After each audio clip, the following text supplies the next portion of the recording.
Hello, everyone, and welcome to the SLO Film Festival. This is our Q&A part of our film festival. The movie today is this Scar, and we're really excited to have all of the key players available for us for some Q&A. Our major sponsor for this film is Riata Ranch Santa Margarita, and we appreciate their contributions and support.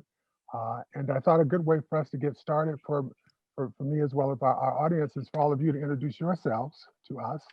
And so I thought maybe you could tell us where you're calling from, since we're all over the map now, probably zooming from different places. A little bit about your time in the film industry, and then what's your role in this particular film. And I will turn it over to who wants to start first, or do you want me to pick? What's easiest? All right, I'll take it from there, Preston. Thank you. Okay. So I'm George Simon. I'm the director of the film, and I am the husband of Melinda, the producer of the film. And we live in Escondido, California, so like Okay. North San Diego County area. And I'm, one of those kids who grew up with the miracle of VHS. So been making movies since I was 7, and went to film school here in San Diego. And now, I actually work out of film school and make movies any chance I can. Okay, great. Appreciate that. You get to tag someone else. Call them out. Okay, Zan, you're up. Cool. Hi, everyone. My name is Zan. I played the role of Mercy in The Scar, and I have been in film for years now. I've been in LA. I'm in Los Angeles, California right now, and I've been in film for a few years. I studied theater at NYU Tisch. I graduated there a few years ago, and I've just been out here in California, just living the dream, just acting and writing and doing everything in between. So happy to be here. Good, nice to meet you. Get to call out somebody else. We got 2 more. Let's do Thomas. All right. What's going on, guys? My name is Thomas Copeland Jr. I play Arthur in The Scar. And I have been acting for 3 years now. I live in LA. I'm originally from San Diego. And yeah, I love the industry. I love this film, and I was excited to be a part of it. So thank you for having me. And Melinda. So I'm Melinda Simon. As George mentioned, we live in Escondido, so North County, San Diego. I was originally in journalism. That's what I studied. And then I got a job at a film studio that did commercial and just not features, but small projects. So I worked there as a producer and editor for 5 years. And then we started our family. And so I'm mostly at home now with the kids. We have 3 little kids. And then on the side, we're making movies, like George said, any chance we get. And I was the producer and the editor of this film. Okay, very good, very good. Well, this film is up for an audience award. So I'm going to encourage all of our audience to go in and vote for their favorite movies, and good luck to all of you. Yes, yes, yes. So let me just start off by saying that I really love this film. And it was beautifully shot from right out the box. I mean, that ocean and water scene was just amazing. And you knew that it was going to be a great film that was about to come. And it was just filled with just a lot of complexities. And that was interesting. It was really challenging as an audience person watching it, thinking, wow, what's going to happen next? What's going to happen next? So, and of course, I thought the acting was amazing. You guys had us all over the map running, but what's going to happen? Why is all this happening? So to kind of help the audience with the complexity, I'm going to ask you guys some questions and see if you can kind of maybe explain some of the insight behind the film. So can you tell us about the writing of the film, the shooting of the film, and the end result of the film? And was it your intended outcome, or was it a surprise once it was all done? Okay, yeah. Very good. I'll jump in there. Thank you, Preston. So the writing of the film, the whole movie kind of popped into my head fully formed like 8 years ago. Just walking home from work one day and kind of started thinking, and literally by in the 15 minutes it took me to walk from work to home, I had this whole kind of story, and with some small changes over those 8 years. I actually wrote the first draft in Toronto, Canada. I was with Melinda. We were working on a project up there, and we had a free afternoon, and she's like, you remember that movie you pitched? Just sit down and write it. Like, you know the whole thing, just sit down and write it. So we sat down in a cafe and wrote it. And then it's like, oh, wow, that's all it took, was just that little spark of, encouragement. And then I lost that screenplay. So the true first draft was lost somewhere in the ether. And it wasn't until we really started getting established as a family and collaborating on narrative projects as a husband, wife, and writer, director, producer, editor duo that we really kind of set our sights on this project as our next thing. And so I wrote the next draft, and I mean, I'm so happy with how the film came out. It was a labor of love that took a lot of patience, obviously, after living with it in my head for so long. But through casting, I have such clear memories of, Zan coming in to audition, and then we got a video audition from Thomas first, and then got to actually connect with him for a true audition. And I'm just so thrilled. It's like they took, everyone that was a part of the film took that idea that I was so proud of and made a film that I'm even more proud of. So that's kind of how the process was for me.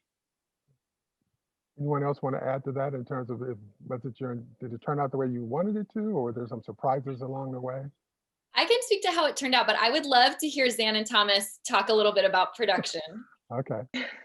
Oh man, the process was so interesting to me, because as we're shooting day in and day out, progressively it felt like there was a reveal. So, and I felt the same way. I think Zan felt the same way as each day, pieced together itself.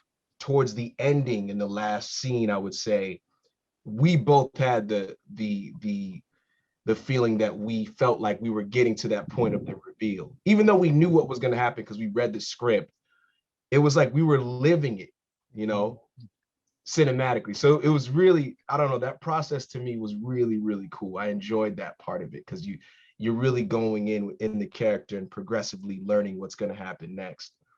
And I think we shot in chronological order too, or maybe we didn't. I know the ending was the last day. We might have, I can't remember if it was chronological or not, but in my mind, it was really cool to kind of go through each scenario with the character on the beach, Halloween, like each scene was very cinematic for me, and I really enjoyed that.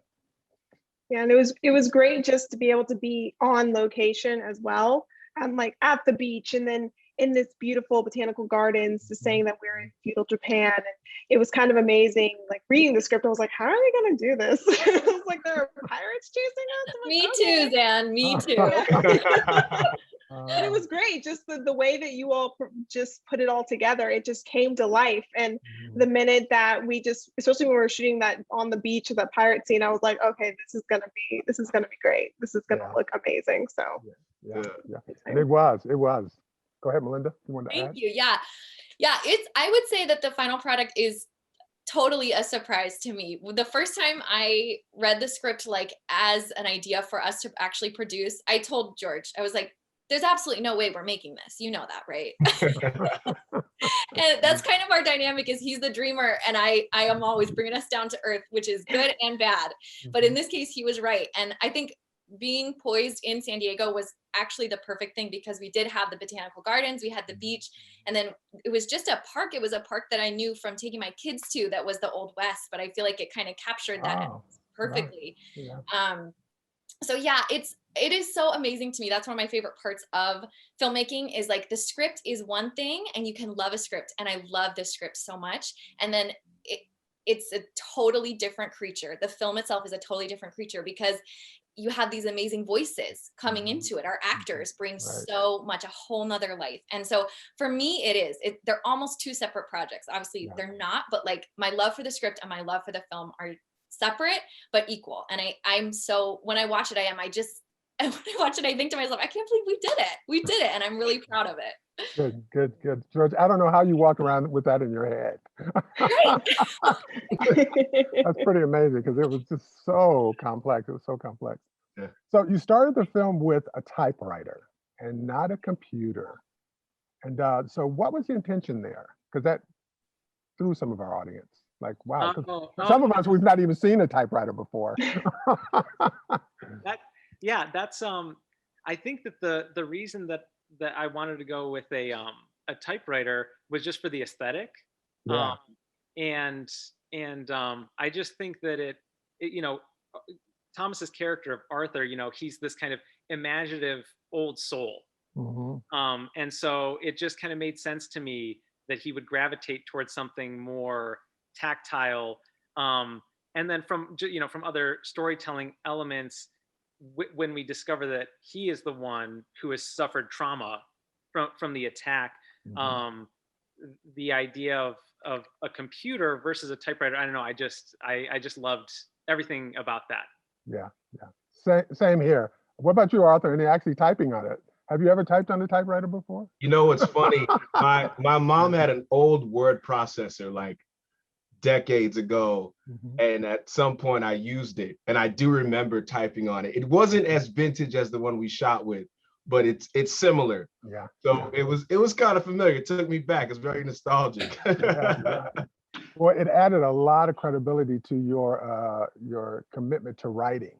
You know, like that's the first thing that came to mind is like, oh, he is an old school writer and he's really into it. You know, and so that was just beautifully done. Yeah. And the cinematography on the typewriter was just amazing. It was really well done. So.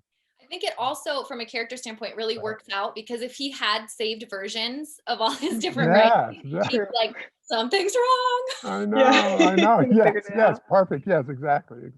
So that was going off of what Melinda's saying. I think that's one of the Easter eggs from the film that I don't know if it's always apparent, you know, especially not on the first watch through. But the opening shot of the film is of a cupboard opening, and you have hands putting the manuscript in, and those are actually Zan's hands, right? It's Mercy's hands putting the script in there. And so the typewriter, like Melinda's saying, doesn't leave a digital record. You know, Mercy either has to put the story away, and he's written that, you know, different endings or the same ending so many different times. And it's just a stack of pages in that cupboard. Yeah, it really did deepen our appreciation for him as a writer. And then all hell breaks loose. So let's get to the next question. And so there was this emerging pattern of Marcy in danger and Arthur responding and Arthur getting cut. You know, it's like, oh, okay, that's the pattern. What was behind that? And was that a deliberate path that you were creating for the audience, for us to begin to see that pattern happening? I think that I'll try to be brief and then see if anyone else has any thoughts. But I think that it was really important that for Arthur's character, he feels like he let his wife down, right? So there's this part of him that doesn't want to admit what actually happened. And so in his mind, she got injured and he was saving her. But really what happened is she is the one who saved him. Yes. And I loved that. You know, there is so much strength that I rely on from Melinda in our marriage. And I just thought that was a beautiful thing to have a man who wants desperately to protect his wife, but who in the end really needed her protection. Yes. Alexander, you acted that just, I don't know, you were so convincing every time you asked that question. I was like, okay, all right, you know. So how was that for you to just hold steady with that whole sense of really wanting to know what happened? Yes, it was really interesting, like knowing the secrets and then having to kind of withhold that, but at the same time wanting Arthur's character to relay that to her. So I feel like this repetition of getting cut, getting hit, and then having the scar, it's almost like it's the secrets in the details. So it's like Mercy was just kept repeating it to be like, okay, maybe this time he'll say I did it, or maybe something will be different. So it's kind of like this, I feel like it's like this game that they have together, because who knows how long this has been going on. In my head, it's been going on for a while now. So even because then at the end, she asks again, and you're like, oh no, is he gonna do something different? Is today gonna be another good day, or is this a bad day? So I just love those details that George put into the script. It just kind of gave me more to work off of and create my own storyline of what this couple has been going through for such a long period of time. Yeah. And the love that Arthur had for you in the film is just amazing, because I was waiting for him to say, well, you did it.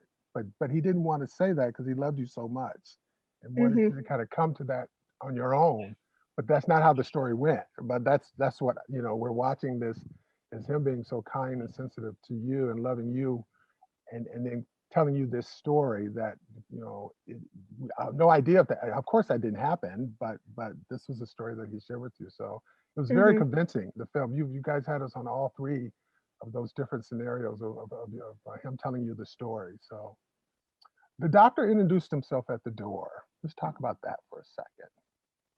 And it seemed odd to me that he had never met Arthur before, and he was making a house call, which of course was random too.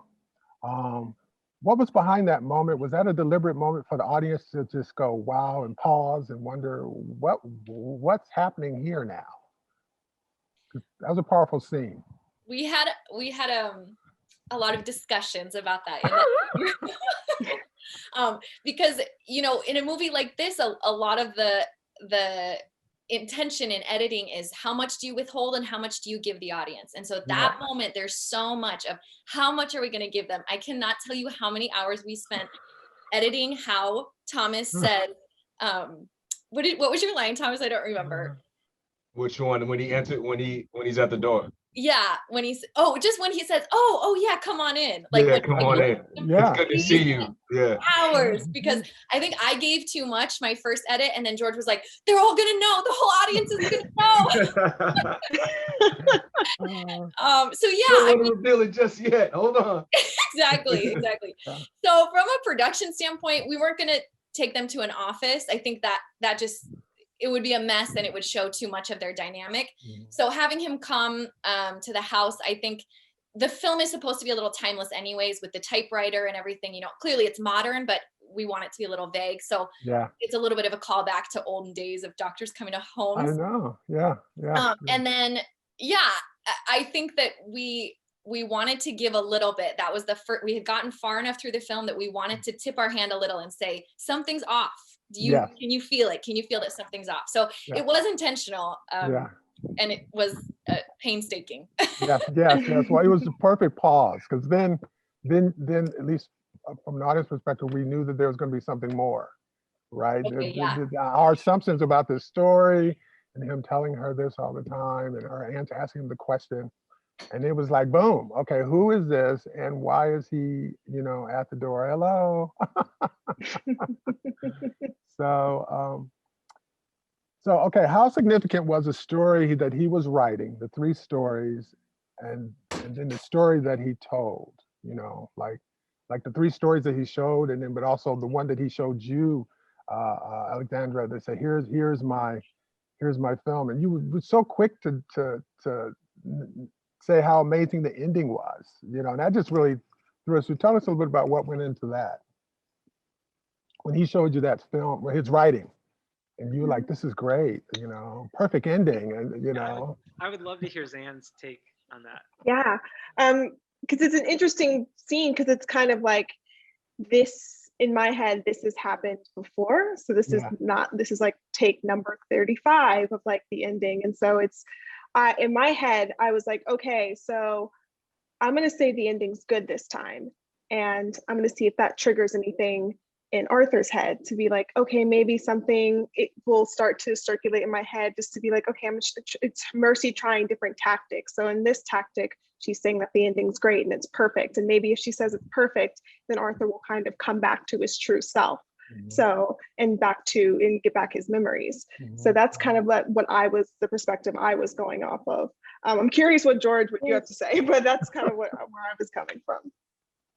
Yeah, I love everything about everything you guys did, but I especially love that moment, Zan.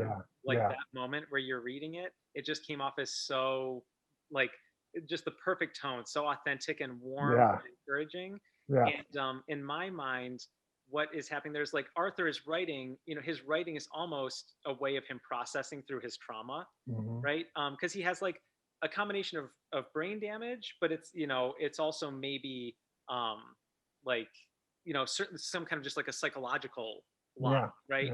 And so when he wrote that ending to me and gives it to her, it's always an allegory. It's an allegory of the stories that he tells and the stories that he writes, but like really he's working through like the reality like the real story. And Mhm. so when Mercy reads that version of the ending, she sees, Mhm. you know, something in it that's closer to the truth. There's some spark where she can see that this is a time to kind of to push and see if he can make a breakthrough. And that was so well done. I mean, your strength came through because that was right one of the first scenes in the movie where you encouraged his work, and you maintained that through the entire film, which was amazing. Because we were rooting for him that he was going to find what happened, you know, or at least understand better. When Arthur grabbed his head, that was kind of the moment that was then clear to us as an audience. That I don't know if he grabs the back of his ear. There's some movement that you made, Arthur, that showed you to be in pain for the first time or just perplexed by the first time. So tell us about that moment. I think he was coming to terms with reality for the first time. Okay. Because all of the storytelling and, you know, the repetitiveness that he's been incurring with his wife, it was a journey for him to help her. In that moment where he realizes that, you know, he's got this scar in the back of his head and there's pain there, eternal pain. Right. From himself, he realizes that, okay, wait a minute, this is not what I thought it was. I'm not trying to help her. I'm trying to help myself. Yeah. She's been standing there the entire time trying to help me, and now I'm having this realization. So he's at that crossroad where it can go either way. And I think for Arthur in that moment, it was like, you know, that realization that, okay, this is definitely my issue. I'm the one with the problem. And when you grabbed your head, that was so clear. You know, like you didn't grab the scar, you didn't rub the scar. You just went to, because you know there was no mention prior that there was any, you know, issue with your mind exactly. You know, it was because you were telling these stories that were just compelling for Alexandra, right? You know, for her to understand. But when you grabbed your head, it was like that was the, you know, why, how did that come about where you actually touched your head as the way to send that message to the audience? Was that just innate? You just did that? Or? In the context of him getting hurt, he had gotten cut and he also had hit his head on the concrete. So I think we've already established that he's got this ginormous scar across his chest. And I think him grabbing his head was the second part of the realization that he had incurred that injury. Yeah. So it was the main injury that we were already kind of figuring out. And that second part was like, wait a minute, no, I remember getting hit and then the scar. Right. Okay. So it was like boom, and then the second part. So I think that's what it was for Arthur in that moment. He was hit on the street, right? Is that when he fell? Yeah. Because Alexandra also hit her head. I forget which one of the three stories that she fell. So go ahead, George. Yeah, in all of Arthur's retellings of the stories, Mercy hits her head. Oh, does she? Okay, that's what I remember. I don't remember Arthur hitting his head. Yeah, and so we only realize that Arthur is the one. You know, it's actually the villain steps on his head. Right. Yes. So he stomps on him, and then as Mercy runs up to him, there's a pool of blood coming out. Yeah. And it's very. We wanted it to be. You know, we didn't want to slam the audience over the head with it, so right. to speak. But there's a little subtle bit of makeup that has a small scar on the back of his head. Yeah.